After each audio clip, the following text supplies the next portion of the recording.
Well, 3.5 years after the referendum was held, at the stroke of 11 p.m, the UK will cease to be a member of the European Union. Yeah, so that's just 13 hours left to go. Still so many questions about what changes may lie ahead. And to help shed light on those uncertainties, we have a Brexit super panel today. Simon Calder, he's not in the studio, actually. There's Simon, he's live from Dover. We've got Dr Sara back again, not talking about the coronavirus this time, but also talking about maybe the effects on healthcare and medicine. And also we've got Matt Chorley from the Times Red Box here in the studio to talk about the political implications. And Matt, first of all, if I could begin with you, because a lot of people think, you know, things will change from the stroke of 11 tonight. Will they? What happens? I mean, the short answer is no. Not a huge amount will change tonight. The people have their fireworks and not the Big Ben bongs, but maybe recordings of Big Ben bongs. We all shout bong at 11 o'clock. And then, essentially, we leave the club, but it's like you've paid up your fees anyway. So we're cancelling the direct debit, but we're still going to be able to enjoy the benefits of it until the end of the year. So, all being well, planes will not fall out of the sky. You'll get up tomorrow morning and it's going to feel pretty much the same as it does today. Mm-hmm. Because the politicians are wheeling and dealing until the end of the year. Yeah, so actually the one group of people which things will change for are the politicians. UK ministers won't go to those meetings in Brussels anymore. The Brexit secretary becomes redundant at 11 o'clock tonight. And they then start discussing what happens at the end of this year when the transition period ends. It was supposed to be 2 years. It's now 11 months. Apparently, we're going to renegotiate our entire new relationship in that time. It's like the divorce settlement, then, is still being discussed. Exactly. And then the sort of future arrangements, who looks after the kids and, you know, sharing weekends. That's the stuff. The Prime Minister, Boris Johnson, is having a cabinet meeting today in Sunderland. In Sunderland. What's the significance? Well, Sunderland was the first place to vote. We got the result back, and that was the first sign that we were probably going to vote leave. And it's all part of the government trying to show that it is on the side of the places that, you know, the North didn't exist, it turns out, before the general election.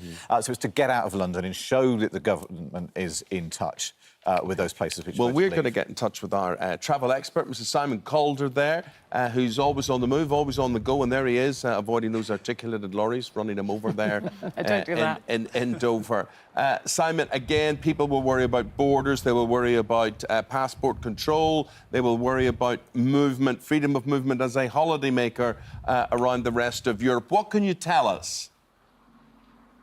Well, here at Dover, busiest port in Britain by an absolute mile. Our DIVORCE becomes final today. But guess what? As we've been hearing, nothing changes, and that's particularly relevant for travellers. So your passport is still going to be valid as an EU travel document up to and including the date of expiry, at least until the end of 2020. No need, despite the rumours that you'll see online, to have 6 months remaining if you're going to France, Spain, Italy and so on. Your European health insurance card, that will also remain in force, so you'll be able to get medical treatment in public hospitals right across Europe. Same applies to driving licences if you're taking the family across from here in Dover to Calais or Dunkirk. And, everything is going to stay the same. From the end of the year, well, it gets very exciting. The government has been letting us know gradually what's going to be happening. So duty-free will be back from the 1st of January 2021. The trouble is, if you're one of those people who likes to take the car over, load up the boot with some nice French wine, well, you won't be able to do that in the same way. Now, a couple of things. Duty-free, I want to ask you about, first of all. Does that mean we get duty-free back? Well, you'll get the chance to get cut-price liquor and tobacco. Of course, one shouldn't smoke and one certainly shouldn't drink to excess. But just as we used to in the good old days, some people will remember of the booze cruise, which ended in 1999. So that will come back, but it will also mean that there's a lot tougher rules on what you're allowed to take to and from Europe. At the moment, of course, you load up the car with pretty much anything you want, and that's no problem. There will be tougher customs checks from the start of 2021 onwards. Simon, can I go back to passports again?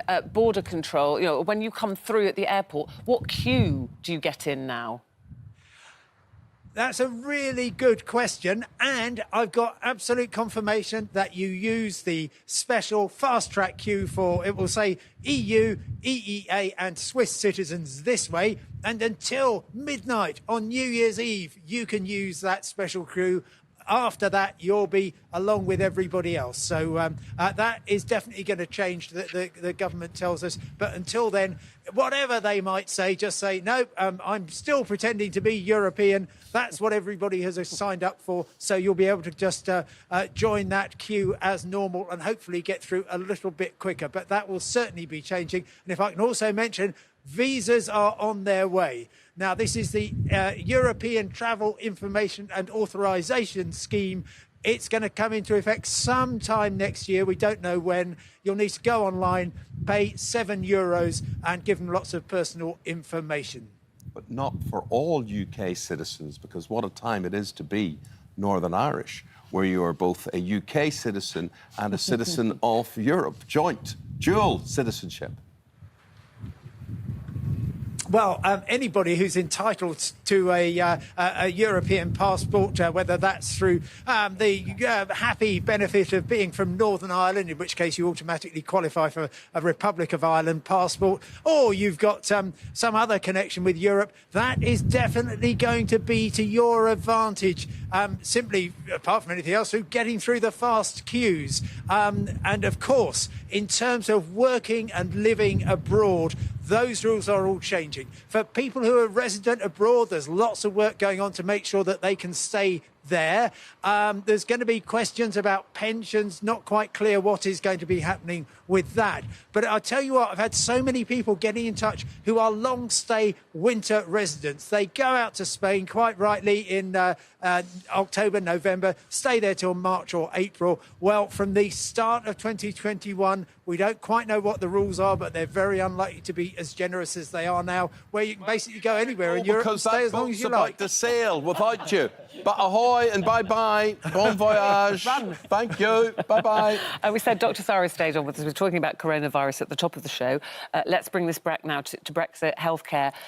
I know that there's a big worry of people who have regular prescriptions saying, will I still be able to get my medicines if they're made abroad and they're imported?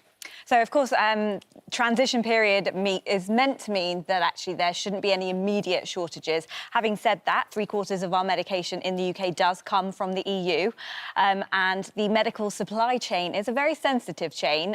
So if anything goes wrong along that chain, including, transport, there could be problems. But we have been given reassurances that preparations are in place to limit any disruptions with medications. So talk to your GP if you're concerned. Absolutely. And get some reassurance. And don't be stockpiling. stockpiling. Yeah. Exactly. And just finally from you, in terms of any advice or anything else people should know or people may be concerned about, what would you say? Well, I think lots of people, quite a lot of the change that people see is actually not to do with the actual process of leaving, but just the fact that the country sort of held its breath for 3.5 years and has relaxed. A bit of consumer confidence returning. House prices seem to be edging up. You might find some businesses finally investing in some stuff, taking on some stuff, which actually has nothing to do with what happens at 11 o'clock tonight, but just this sense the country is relaxing. We don't need to keep talking about Brexit constantly. I think will be just good for everyone's mental health. We are talking about other things other than Brexit Exactly today, right, by the way, exactly on right. this show, yeah. Well, Matt, lovely to have you here. Thank you very much, Sara. Thank you very much indeed.